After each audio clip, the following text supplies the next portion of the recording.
예, 짧게 강의하도록 하겠습니다. 네. 목차는 염증성 장질환에서 흔한 기회 감염, 케모프로필락시스, 예방접종, 코비드19와의 연관성에 대해서 말씀드리겠습니다. IBD는 잘 아시다시피 다양한 염증 반응을 유발하고 이뮨 시스템과 관련된 다양한 치료약제를 사용하기 때문에 아주 많은 기회 감염에 노출이 될 수가 있는데요. 파이브 아사나 토피칼 에이전트, 시스테믹 스테로이드나 이뮤노 서프레센트, 그리고 바이올로직스, 스몰 몰레큘과 관련해서 각각의 다양한 위험성들을 보고하고 있습니다. 여기서 이제 유스테키누맵 같은 경우는 빨간색으로 표시가 되긴 했지만 최근 리얼월드 데이터에서는 실제 액티브 TB 발현도도 낮았고 다른 기회 감염 비율도 그렇게 높지는 않아서 베들리지맵과 함께 감염과 관련해서는 좀 안전도를 이전 그 표에 비해서는 좀 더 낮게 좀 봐주셔야 좋을 것 같고요. 메타 분석에서 TNF 이니비터가 이뮤노 서프레센트에 비해서 시리어스 인펙션의 리스크를 올리는 것으로 알려져 있고 TNF 이니비터 모노보다는 TNF 이니비터 모노 플러스 이뮤노 서프레센트의 동시 투여가 시리어스 인펙션에 좀 더 빈도가 높은 것으로 보고되고 있습니다.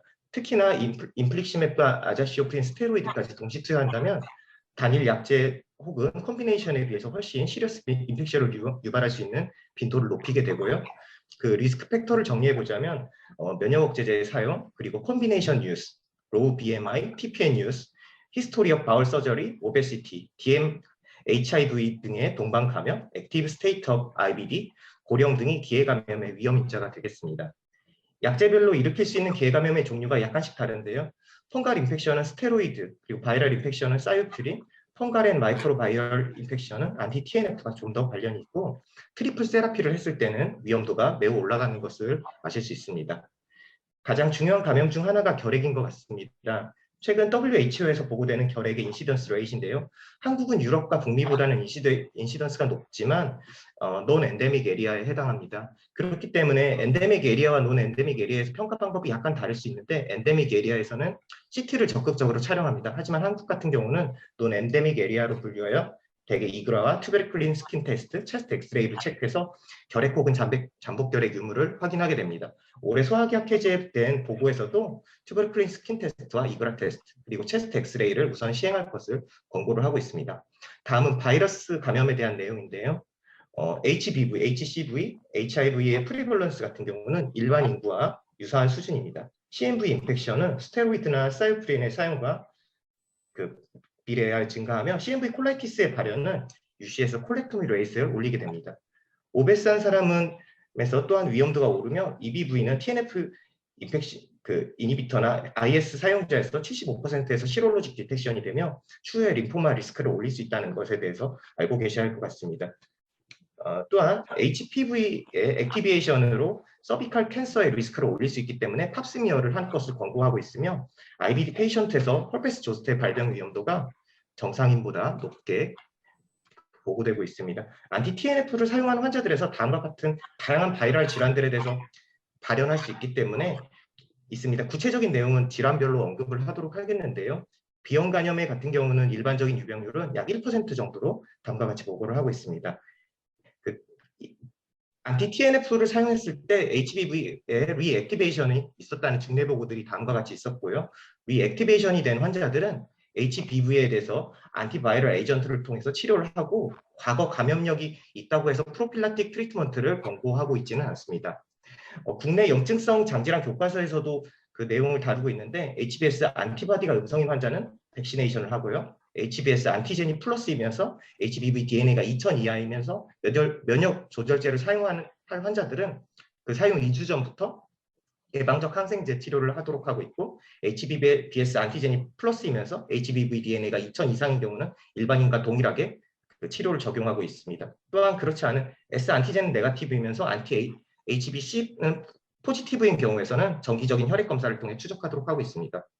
C형 간염의 프리밸런스는 다음과 같이 다양하게 보고가 되고 있으며 C형 간염의 경우에는 일반 인구에 준해서 트리트먼트를 하고 있어서 별도의 치료를 하고 있지는 않습니다. 하지만 HCV 안티바디가 양성일 경우에는 HCV RNA를 검사를 해보고 3개월 간격으로 간 기능 검사를 추적하도록 권고를 하고 있습니다. CMV 인펙션에 대해서 알아보자면 모더레이트 투 시비어 유시 환자에서 스테로이드 리스폰시브니스와 리프렉토리니스의 환자들 군을 비교를 해보았는데 리프렉토리 군에서 리스폰시브니스 군에 비해서 높은 CMV 포지티브 확인이 되었고 잔시클로비오를 사용하고 나서 클리니컬 레미션이 이루어진 경우가 많았었습니다. 또한 롱텀 팔로우 아웃컴에서도 CMV 포지티브인 분이 네거티브인 분에 비해서 콜렉토미 레이시 높았고 서스테인드 클리니컬 레미션에서도 나쁜 예후를 보였습니다. 만약에 IBD 치료가 불응성인 경우에 CMV 테스트를 하도록 하고 있고 안티바이럴 에이전트 도입을 고려하도록 권고하고 있습니다. 헐페스 조스터 같은 경우는 토파스티닙 사용하는 환자에서 약 15% 정도의 헐페스 조스터가 발생할 정도로 빈도가 높게 보고를 내는 연구들이 최근 보고가 되어 있었고 안티 TNF의 경우에도 약 1.3에서 1.9% 가량의 환자에서 조스터 발생이 보고되고 있습니다. 특히 모노나 듀얼 세라피에 비해서 트리플로 갈수록 발병 빈도는 높게 보고가 되고 있으며 유파다시티닙 같은 최근 사용되는 잭 이니비터에서도 헐페스 조스터의 발병 빈도가 약 4.3에서 9.7%로 높은 발병 빈도가 보고되고 있기 때문에 잭 이니비터를 사용할 때는 특별히 조스터 발병에 대해서 유의를 하셔야 할 것 같습니다. 굉장히 안전하다고 알려진 베돌리즈맵 같은 경우도 첫 투약 4일째 헐페스 조스터 발병이 최근 올해 이제 보고가 되어서 어떤 모든 약제를 사용할 때는 이에 대해서 세심한 주의를 좀 해주시는 것이 좋을 것 같습니다. 디세미네이티드 바이럴 인펙션 같이 심각한 경우에는 이뮨 서프레시브 세라피를 중단할 것을 고려해야 하며 바이럴 디지즈별로 안티바이럴 트리트먼트를 고려해야 하겠습니다. 다음은 세균 감염입니다. 안티 TNF를 사용할 때 다음과 같이 다양한 세균 감염을 고려를 해야 하겠습니다. 그 중에서도 클로스트리듬 디피실 인펙션은 논 IBD에 비해서 IBD에서 잘 동반되며 특히 크론보다는 UC에서 그 발병 빈도가 높습니다.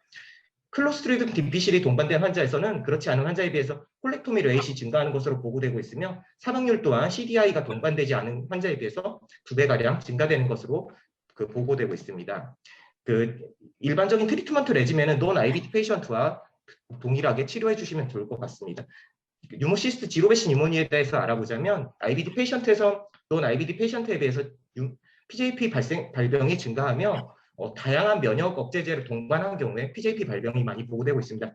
따라서 스테로이드 바이오로직스를 포함해서 3가지 이상의 면역 억제제를 사용하는 환자에서 더블 면역 억제제를 사용하는 환자에서는 트리메소프림, 설포맥소사졸, 케모프로필락시스를 할 것을 고려해야 하겠습니다. 기타 기생충 및 펑갈 인펙션에 대해서 살펴보자면 대개 빈도는 굉장히 낮지만 한 번 발병하게 되면 사망률이 매우 높습니다. PJP를 제외하고는 케모프로필락시스를 하지는 않고 있고요.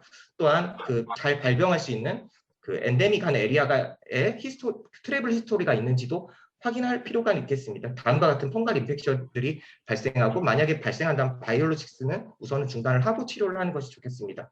다음은 케모프로필락시스입니다. 레이턴트 TB에 대한 케모프로필락시스에 대해서만 소개를 드릴 건데요. 아까 말씀드린 대로 체스트 엑스레이, 스킨 테스트, 퀀티페론 TB를 통해서 레이턴트 TB 인펙션과 활동성 결핵이 있는지 알아보고 만약에 레이턴트 TB가 있다면 바이올로직스 도입 전에 치료를 하게 됩니다. 치료 레지멘은 다음과 같은데 여기서 리파펜틴이라는 약이 생소하실 분이 있는데 이 약은 국내 출시가 되진 않은 것으로 알고 있고 리팜피신과 같은 약제이지만 일주일에 한 번 복용하는 약제로 알고 계시면 좋을 것 같습니다.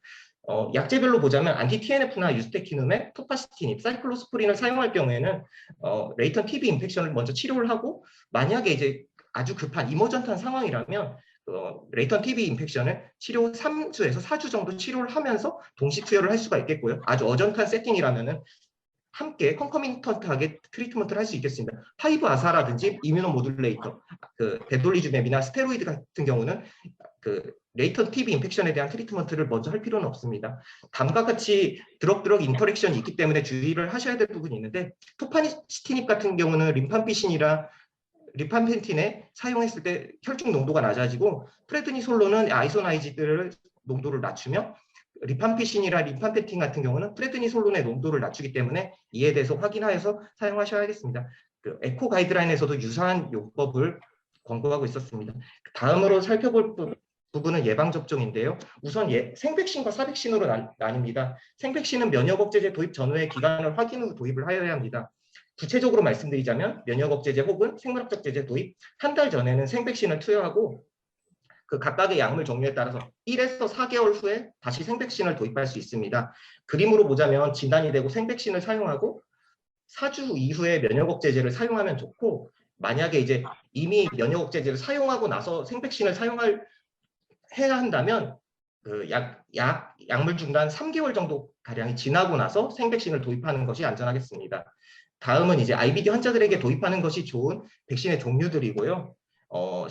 그 왼쪽은 이제 그 사백신, 그리고 오른쪽은 생백신이기 때문에 분리해서 알고 계시면 좋겠습니다. 국내 연구진에서도 올해 또 유사한 보고들을 했는데 생백신과 사백신을 나눠서 그 왼쪽은 그 사백신, 오른쪽은 생백신에 대해서 보고를 따로 하고 있고요.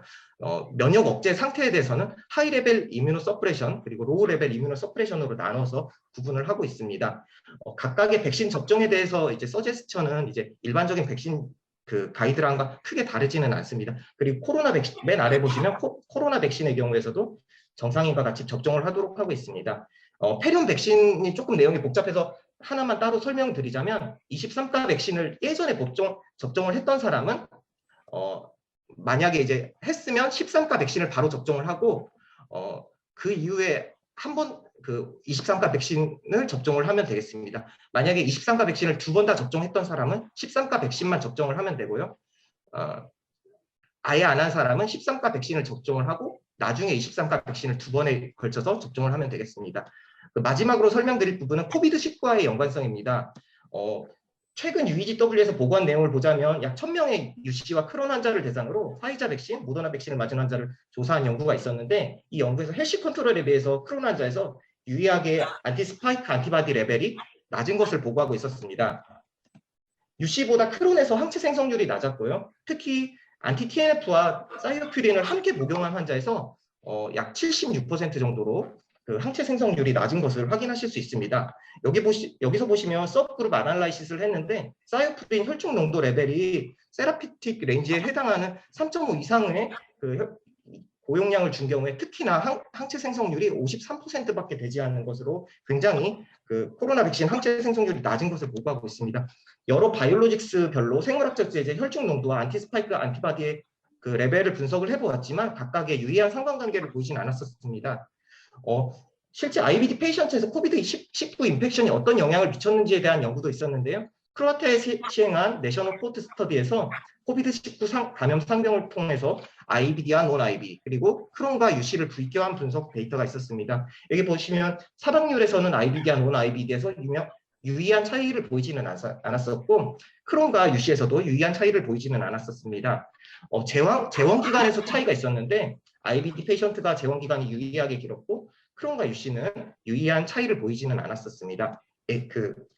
급하게 하느라 죄송합니다. 마지막에 요약을 해보도록 하겠습니다. 지금까지 IBD에서 다양한 기회감염의 종류 그리고 위험 인자들을 알아보았고요. 또 기회감염의 발생을 예방할 수 있는 예방 방법들 그리고 IBD 페이션트에서 필요한 백시네이션에 대해서 확인해 보았고 마지막으로는 코비드19와 IBD 그 페이션트와의 관련성을 살펴보았습니다. 이상 발표를 마치도록 하겠습니다. 경청해 주셔서 감사합니다.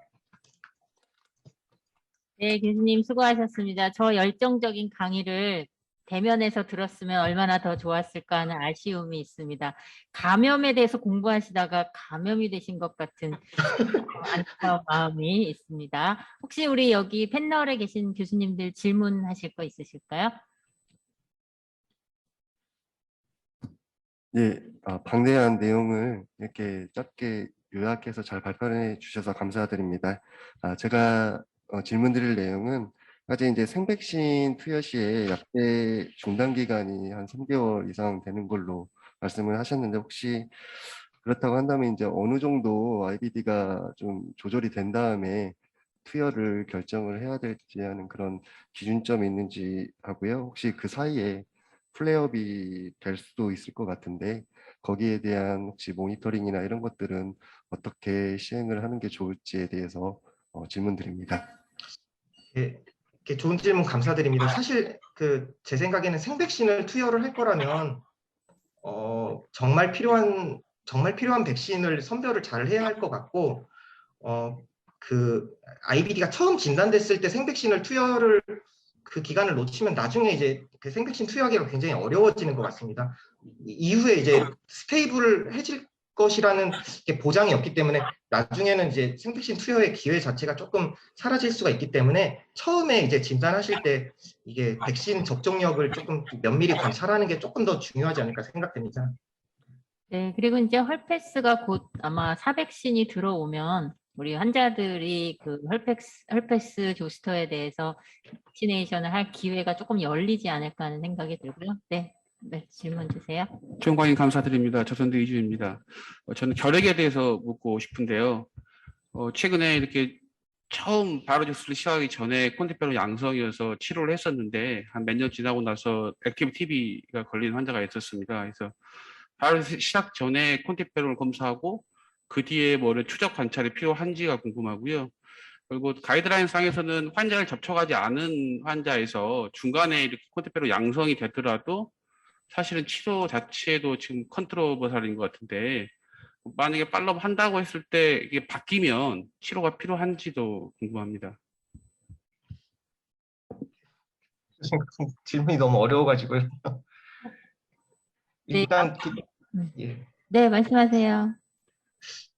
네, 교수님 제가 만약에 TB를 치료했는데 나중에 액티베이션 된 경우에 대해서는 어떻게 해야 된다는 공고 가이드라인을 제가 찾지는 못했는데 우선 액티브 TB에 준해서 치료를 할 수밖에 없을 것 같고 액티브 TB일 때 바이오로직스 사용은 우선은 이제 중단하는 게 맞지 않을까 이렇게 생각을 하고 있습니다. 그 다음 질문은 제가 이해를 못했습니다. 이 콘티페론을 이게 바이오로직스를 투여하고는 환자에서 팔로업이 필요한지가 가장 궁금하고요. 만약에 음성이었는데 팔로업에는 양성으로 바뀌면 그때 중간에 치료를 해야 되는지도 궁금합니다. 근데 이제 제가 그거에 대해서 이렇게 에비던스를 잘 읽어보진 않았지만 사실은 콘티페론이 계속 양성인 사람이 음성으로 바뀌진 않지만 음성인 사람이 양성으로 바뀌는 거는 그 레이턴 TB 인펙션 혹은 액티브 TB의 감염으로 볼 수밖에 없기 때문에 그건 당연히 치료를 해야 된다고 생각합니다. 네, 아마 감염내과에서도 그렇게 권고를 하고 있어서 음성이었던 사람이 양성이 나오면 일단 레이턴트 TB에 준해서 치료를 하는 것으로 되어 있고 그 다음에 이제 그 액티브 병변이 없는지 반드시 확인이 필요한 것 같습니다. 네, 박상현 교수님. 예, 김동현 선생님 괜찮으세요? 아, 네. 멀쩡합니다. 강의를 감염 전보다 훨씬 잘하시는 것 같아가지고 다른 게 아니고 아까 말씀하신 조스터 백신 관련해서 좀 여쭙고 싶은데요. 제가 며칠 전에 무슨 과제 발표 때문에 종양내과쌤 앞에서 IBD 환자의 이 대상포진 및 백신에 대해서 막 썰을 풀었더니 종양내과쌤 가만 들으시더니 아니 뭐 IBD는 죽는 병도 아니고 뭐 헐페스 조스터가 뭐 심하게 오는 것 같지도 않은데 뭘 고민하냐고 그냥 걸리면 치료하면 되는 거 아니냐는 식으로 굉장히 저희를 폄하하셔서 제가 굉장히 마음 상했었는데요. 근데 또 가만 그 밤에 곰곰이 생각해 보니까 또 일견 맞는 것 같기도 하고 왜냐면은 지금 정상현 선생님 말씀하신 싱글릭스 백시네이션이 내년 초에 이제 론칭이 될 텐데 가격이 한 번에 25만 원이고 두 번 다 맞으면 50만 원 정도 본인 부담해야 된다더라고요. 그럼 지금 현재 인디케이션 받은 거대로 뭐 성인 나이에 면역 억제를 하고 있는 환자들은 다 놔줄 수 있다고 돼 있는데 그럼 그분들한테 50만 원의 본인 부담을 지우면서 저희가 일괄적으로 다 그걸 권유를 정말 해야 되는 건지 어떻게 생각하시는지 선생님 강의 준비하시면서 좀 의견을 여쭙고 싶습니다. 예.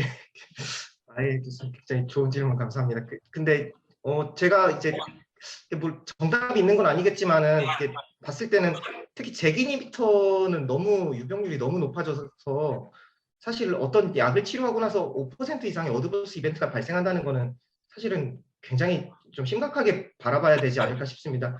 그 안티 TNF 같은 경우는 1에서 2% 정도이기 때문에 이거를 반드시 헐페스 조스터 백시네이션을 해야 한다고 제가 공고드리기는 어렵지만 그 잭 이니비터 같은 경우는 조금 그 필수적인 사항으로 좀 생각하는 게 어떨까 싶습니다. 네, 감사합니다. 네, 교수님 감사합니다. 그러면 저희가 이제 IBD 전문가가 되고 싶지만 이 공부를 막 해보니까 환자의 질병도 모니터링을 해야 되고 쓰는 약물의 부작용은 없는지 살펴야 되고 또 기회 감염은 안 생기는지도 봐야 돼서 저희가 정말 환자를 총체적으로 한 사람 한 사람 그 사람의 상황에 맞게 환자를 봐야 한다는 책임감이 더 많이 생기는 것 같습니다. 그래서 이 전문가가 또 견뎌야 되는 왕관의 무게가 있지 않나 그런 생각을 하게 됐고요. 오늘 또 세 분의 좋은 강의 저희가 들었고 강의는 이렇게 막 지나가지만 저희가 그때 중요하게 생각했던 그런 것들을 또 다시 공부하고 리뷰하면서 여러분들이 또 모두 다 전문가가 되기를 바라면서 이번 세션 이것으로 마치겠습니다. 감사합니다. 진행이 원활하지 못해서 정말 죄송합니다. 그래서 10분 쉬었다가 2부 세션 2로 진행하도록 하겠습니다.